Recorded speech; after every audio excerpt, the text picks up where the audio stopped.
This case just gets all the more strange with every passing charge that we hear about.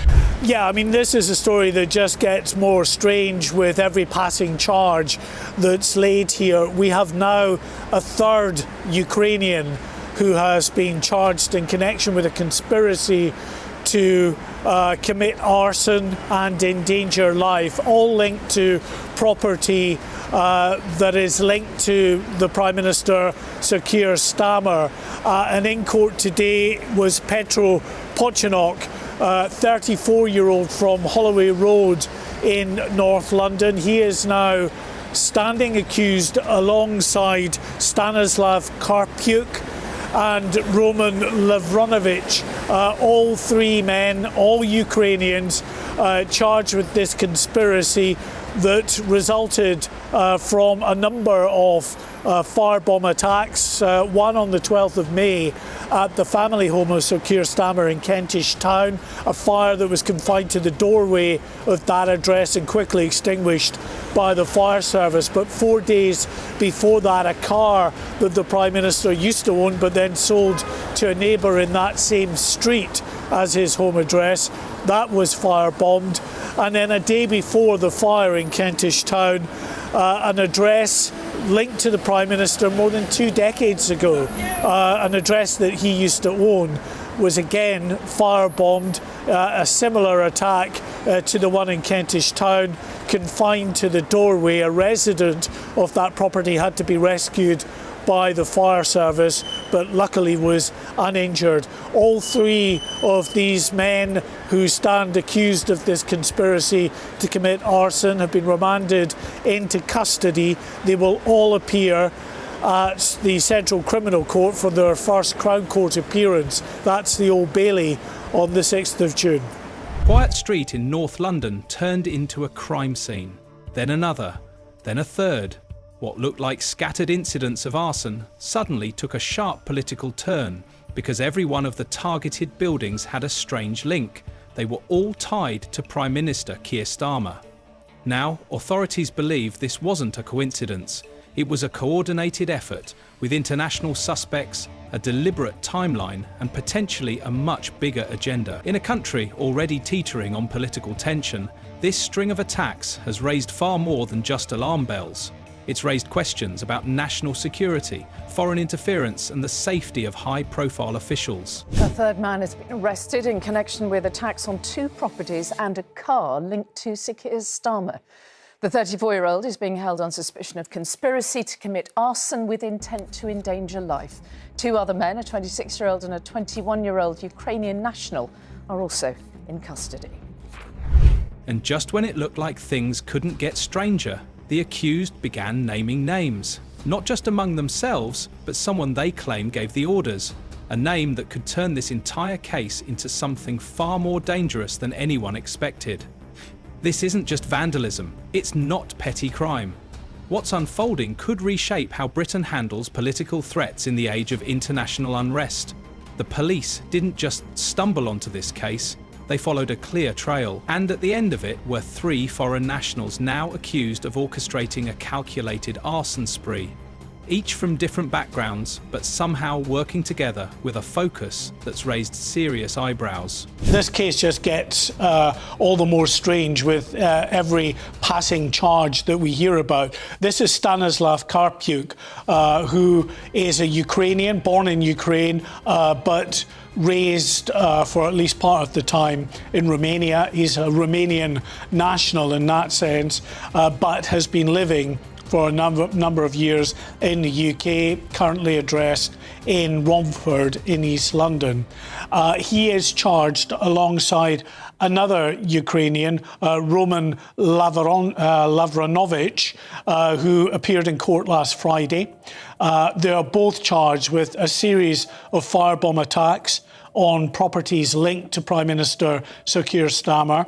One of those firebomb attacks was on a property in Kentish Town, confined to the entrance to that property and quickly dealt with. That was on the 12th of May. 4 days before that, he had, or 4 days before that, another a piece of property, a car this time, that was linked to Keir Starmer previously. He had sold that to a neighbour on that same street in Kentish Town, was set ablaze. And then a day before the Kentish Town house fire, another property that was owned by Sir Keir Starmer 2 decades ago was set fire as well, and someone had to be rescued from the property in that time, but were uninjured. So yeah, a strange case, no idea yet on the possible motivation, just that 2 Ukrainians have been charged. A third man, a 34-year-old who was arrested in Chelsea yesterday, is still being questioned by police. Hurst, Vez Roman Levinovich, a 21-year-old Ukrainian national, then Stanislav Karpiak, a 26-year-old Romanian, and finally Petro Polchino, a 34-year-old, also from Ukraine. All three now find themselves behind bars, with prosecutors alleging they carried out coordinated fire attacks across London. But even before the trial began, the case took a strange turn. While 2 of the suspects appeared via video from a high-security prison, one of them flat-out refused to show up. Puccino never left his cell. He skipped his own court appearance without explanation, an act that left the judge visibly unimpressed and the courtroom buzzing. It was the first signal that this case wasn't going to follow the usual script. And the charges? Far more serious than typical arson. Authorities believe these men weren't just setting fires, they were sending a message. The alleged attacks didn't happen in a single night. They unfolded over weeks with disturbing precision. Each location carried symbolic weight. Each date seemed deliberately chosen. Investigators now believe the pattern points to more than just random destruction. Police and fire investigators have been here gathering evidence, and a 21-year-old man has been arrested on suspicion of arson with intent to endanger life in connection with all 3 fires. The first fire began on Thursday, the 8th of May. Firefighters were seen tackling a blazing car here on a residential street in North London. The vehicle has been owned by the Prime Minister's family, and it happened just a few doors down from his family's home. 3 days later, another fire, this time in Islington, just 3 miles from where the first blaze took place, at a property also connected to the PM. Then on Monday morning, a suspected arson attack on the property owned by Sir Keir Starmer in Kentish Town. It's where he lived before moving to Downing Street when he became Prime Minister. Scorch marks are clearly visible on the brickwork around the porch. Fortunately, no one has been injured, but counter-terrorism police are leading the investigation. A 21-year-old man has been arrested on suspicion of arson with intent to endanger life in relation to all 3 fires. It began on April 17th, when a suspicious fire was reported in a quiet part of London. It didn't make national headlines yet, but just 3 weeks later, the fires escalated. On May 8th, a vehicle went up in flames in Kentish Town, a location that happens to be the former neighbourhood of Prime Minister Keir Starmer. Then, 3 days after that, a converted flat in Islington was struck. And finally, on May 12th, the most direct hit. Starmer's actual former residence was allegedly targeted in the early morning hours. 3 attacks in 5 days, all on properties with links to the sitting Prime Minister. Not political offices, not public buildings, private spaces. That detail alone has elevated this case to a matter of national concern. It wasn't just about fire, it was about intimidation, optics, and possibly sending a message loud enough to echo through Westminster. Justice in the UK can move slowly, but in this case the delay feels especially surreal. Though the suspects were charged this spring, the next hearing isn't set until October 17th. And the actual trial? That won't begin until April 27th, 2026. That's nearly 2 full years for the system to gather evidence, prepare legal arguments, and navigate what's already being described as a politically sensitive case. By then, the political landscape could look completely different. A general election might have come and gone, Starmer's position may have changed, but the accused will still be standing trial for attacks that allegedly targeted the homes of Britain's sitting Prime Minister. A 4th person has just been arrested in connection to the arson attacks on Prime Minister Rodney's properties. The police say the 48-year-old man was arrested and detained at Stansted Airport. They also go on to say that he was initially stopped by officers under the Terrorism Act, before then being arrested on suspicion of conspiracy to commit arson with intent to endanger life. But they have not yet released the information of where this 48-year-old man is initially from. Is he from Ukraine like the others? Well, I think they're kind of claiming one of them was Romanian, but he also had a Ukrainian citizenship. But what is going on behind this? The three men are due to reappear in court, I think, on the 6th of June. Will we find more details then as to what has led to all of this? What's behind all of this? Many people saying and believing that Rodney had some sort of relationship with one of them, the initial attacker or the initial suspect. Let's wait and see, give it a couple of days. The other three suspects are back in court. Let's see what information comes to light. I personally think they're going to cover this up in some way, shape or form, especially if he's got any connection to any of the 3 or 4 blokes that have been arrested on it. Just know they'll fucking cover it up, for fuck's sake. These aren't just charges of reckless damage. Prosecutors are arguing intent. Intent to endanger lives. That puts this case in a category far beyond vandalism. It becomes an assault not just on individuals, but on public safety and political stability. The long timeline raises questions, but it also reflects the weight of the accusations. Every detail will be scrutinised, from phone records to travel histories, and if a broader conspiracy is proven, the fallout won't be limited to 3 men in prison jumpsuits. Just when investigators thought they had the full picture, another development took everyone by surprise. A 4th suspect, completely separate from the original trio, was arrested at Stansted Airport.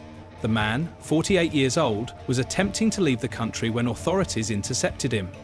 No dramatic chase, no cover story, just a quiet arrest at one of the UK's busiest travel hubs. Officials haven't released his name yet, but the timing is crucial. He was detained just days after the other suspects were charged, suggesting that investigators may be following a broader web of connections. What was he doing at the airport? Was he actually fleeing, or was it just a terrible coincidence? Either way, the man is now out on bail, pending further questioning. His court date is set for July. Until then, he's under watch, likely wondering if his travel plans just turned into the biggest mistake of his life. This surprise arrest adds a new layer to the case, one that suggests these attacks may not have been a 3-man operation after all. Step back from the courtroom drama, and the gravity of this case becomes clearer. These weren't just fires on random streets. Each attack targeted properties directly tied to Britain's Prime Minister. That elevates this from a criminal matter to a national security concern. The involvement of foreign nationals adds another layer of complexity. Were these individuals acting on their own, or is there a wider network at play? The inclusion of Romanian and Ukrainian suspects has already raised questions about cross-header intelligence cooperation and how easily such a plot could unfold without early detection. And what about the claim that someone else, someone still unnamed, was behind it all? If the suspects were following orders, that opens up even more dangerous territory. It turns arson into potential political sabotage. Yet despite the weight of the charges and the chaos they've caused, the legal system continues to operate with due process. Each suspect will have their day in court. Evidence will be tested, allegations will face scrutiny, but the broader implications will linger. How vulnerable are public figures in the UK? And how prepared is the country to deal with coordinated threats that don't wear a uniform or carry a flag? This case is far from over. With new suspects, unanswered questions, and a trial nearly a year away, what we've seen so far might just be the beginning. If prosecutors uncover more links, or if the defendants reveal more names, we could be looking at a case that stretches beyond arson and into something far more organised. For now, the courts will do their work, the public will wait, and political leaders, especially Keir Starmer, will be watching closely, knowing these attacks weren't just close to home, they were at home. It began on April 17th, when a suspicious fire was reported in a quiet part of London. It didn't make national headlines, yet, but just 3 weeks later the fires escalated. On May 8th, a vehicle went up in flames in Kentish Town, a location that happens to be the former neighbourhood of Prime Minister Keir Starmer. Then, 3 days after that, a converted flat in Islington was struck. And finally, on May 12th, the most direct hit, Starmer's actual former residence was allegedly targeted in the early morning hours. 3 attacks in 5 days, all on properties with links to the sitting Prime Minister. Not political offices, not public buildings, private spaces. That detail alone has elevated this case to a matter of national concern. It wasn't just about fire, it was about intimidation, optics, and possibly sending a message loud enough to echo through Westminster. Justice in the UK can move slowly, but in this case the delay feels especially surreal. Though the suspects were charged this spring, the next hearing isn't set until October 17th. And the actual trial? That won't begin until April 27th, 2026. That's nearly 2 full years for the system to gather evidence, prepare legal arguments, and navigate what's already being described as a politically sensitive case.